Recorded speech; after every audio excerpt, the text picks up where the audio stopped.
Hello, lovelies. This is Roxanne Carne, personal wardrobe stylist for women. I am transforming your wardrobe and transforming your life. And today we're going to do a little bit of a story time. If you are a client of mine or in my network or following, you know that I absolutely love handbags, especially luxury handbags. And I, sometimes when I'm showing clients or taking them and introducing them to certain luxury brands, they'll ask me, well, Roxanne, what was your first purse like? What was that first purchase that really kind of started it all? So I thought it would be really fun to share a little bit of insight with you about my very first luxury purse and, how I came to get it, and of course, show it to you as well. So let's go ahead and jump in. So I started in my journey, for lack of a better term, of growing a collection not that long ago. I think it was just a little over 3 years ago. And the way that it came about was it was actually kind of random. And up until that point, from a handbag standpoint, I really kind of stuck to contemporary brands, kind of like, Kate Spade, Michael Kors, Coach, that type of thing. And I knew about the luxury brands. These are purses that I would sometimes buy for clients themselves, but I really wasn't really in a space where it was something that I really kind of wanted for myself. I just didn't really think about it. As a personal stylist, I spend so much time styling others. I don't really think about my pieces that much, but that at that time I was still living in the Northern Virginia region, and my husband and I were planning on relocating here to the Dallas area, and we had come for a trip before to kind of scope things out, figure out our apartment, sign the lease and everything. So one of the things that I definitely wanted to do in terms of getting a lay of the land was seeing what shops were around. I shop for a living, even though I do a lot of shopping virtually and have everything shipped to my studio. I, always want to know where the hot spots are. So we went to one of the local malls that has luxury stores, and we just went to kind of see what was, again, get the lay of the land, what was going around. We had lunch at a beautiful restaurant there, and we happened to stroll into Louis Vuitton. And I remember it was so extremely busy at that location, and that particular store, compared to a couple others that are around, was definitely the smallest of them, but I didn't know that at the time. But they still had a fairly nice selection. So we go into the store, and we're pretty much immediately greeted by this young gentleman who I still have a relationship with today. He's moved off from Louis Vuitton since then, but we still work with him in other capacities. And he was so sweet and so warm, and said, is this your first time here, at this location? We're like, yeah. I said, this is my first time in Dallas. We're just, we're here to figure out where we're gonna live and what we're going to do. So it was really great timing, and he was so very welcoming. And he gave us a tour of the store, and we were just seeing some really, really beautiful pieces. He showed us pieces that were in canvas. He showed us the pieces that were in leather, also accessories such as the beautiful scarves, fashion jewelry, things like that. So we get to the leather section, and there's some beautiful bags up on shelves, up on the wall. And of course, because of the types of bags they were all tethered. And so there was one bag that struck both my husband and my eye, and we were just like, oh, what is that? And so he went and I think he got like a little ladder or something, because it was pretty high up. And then he put on his little white gloves to handle the bag, and we just fell in love immediately with the craftsmanship, the quality, the stitching, even, gosh, the way the leather smelled. And you know, by that time he was showing us started showing us several different bags. And so on the display case that we were standing at, there were probably about maybe 5 or 6 different bags that he had laid out for us and was really walking us through how they were made, the interior, the materials, all of that, all with his white gloves on. And in the course of this space too, he also brought out champagne for us, which I was really impressed with.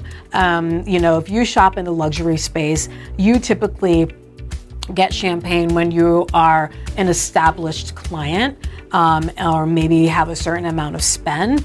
But he did this with us, like literally right off the street, and the rapport was just wonderful. So we decided on a bag, and it was just amazing for me because I never really, again, up to that point, even thought about getting a bag like that for myself.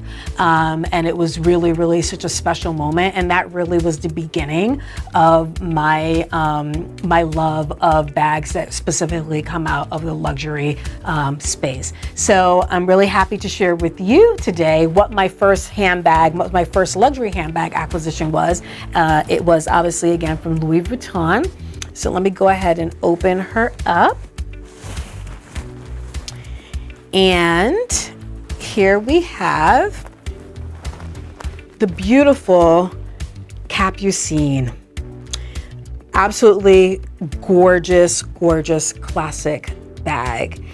And for this bag, the Capucine design had only recently come out, I think probably like just a few months prior to us getting this one.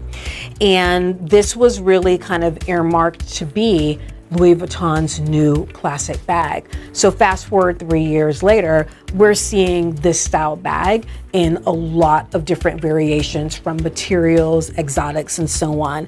But they really, I think this was just the one of 2 that they had in the store because it was brand new from a style and design standpoint. And I immediately fell in love. I mean, you know, I'm a classic gal for the most part when it comes to my style, classic, minimalist, and edgy. But speaking to my classic side, I mean, the shape of it, we've got this really nice kind of trapezoid shape. And this has a beautiful exotic handle. This is Python. And I just thought it was so striking for this to be the centerpiece. And the hardware on it is palladium. And the thing that I really, really loved about this bag, because I knew this was going to be an everyday bag for me. And quite honestly, for probably the first year or so that I had it, this was a bag that I would take to my business meetings. I would travel with this. And what I really, really loved about this bag is that you can take the flap, and if you want to be more discreet, because you can see the LV logo blended right in. But if you want to be a little bit more discreet, you can just take that flap and hang it out, and then you just have the little fleur-de-lis right here.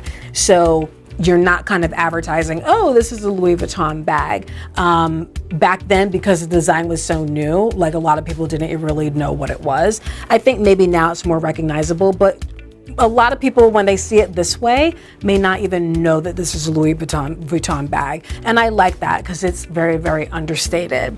The bag is double gusseted.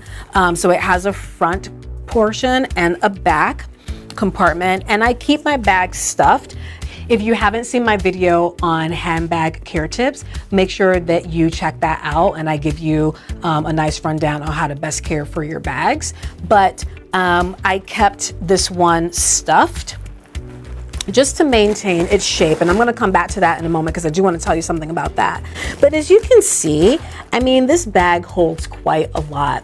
And I remember traveling to New York a couple of times with this, and it was the winter time, and this had my my scarf in it, my gloves, my wallet, everything was right in here. But here's a little kind of warning for you. The Capucine bags, they are known specifically the leather ones. And I think this one was calf skin. And you can see it's a little bit pebbled, and I like that because it wears really well. It can take a lot, but it has a tendency where it can sag. So that's why it's really important for you to keep it stuffed when you're not using it, because if not, it'll kind of fold on itself. That's just because of the shape and the nature of the style of bag, particularly with the leather material. So that did happen to me, but I corrected it by stuffing it correctly when I was not using it, and there's no slouch anymore, so it's just fine. But I'm very lucky in that it didn't permanently stay that way, because sometimes leather can stretch and it can become misshapen if you keep it like that for too long. But I made sure that I stuffed it so I wouldn't really have to go through having that happen to my bag. So, but anyhow, this was a workhorse bag for me. And I think it may be down in here, but it does come with a crossbody strap. It's rare that I use a bag like this that has a top handle that I use a crossbody. Perhaps maybe if it's a little bit smaller, but bags that I have that have top handles are usually kind of on a medium to large size. So I never really use it as a crossbody. And this is the largest size that they have in a capucine. So I really didn't want to kind of have this hanging off my body anyway, right? But it's just so classic, so elegant. You can just hold it like this. You can put it in the crook of your arm, you know, hold it down by your leg. I mean, it's just an absolutely beautiful, beautiful bag to carry. And, you know, again, I've had this for a little over 3 years, and it really has held up pretty well, but I do take care of it, and that's the key. So that is the story of my first luxury handbag that kind of started the domino effect from there. My beautiful Louis Vuitton Capucine in leather and python. And I would love to know, for those of you that are watching that love luxury bags like I do, what was your very first bag? Drop it in the comment section. I'd love to know. I'd love to know like how you acquired it, if you still wear it today, and how you feel about it. And if you love this content, please make sure that you like, share, subscribe now, and also click on the notification tab so that you are in the know when I have new videos released. And definitely let me know what other videos you may want me to record that are perhaps related to luxury handbags or anything else that's fashion and style related. I'm here for you. Thank you so much for watching, and I'll see you next time.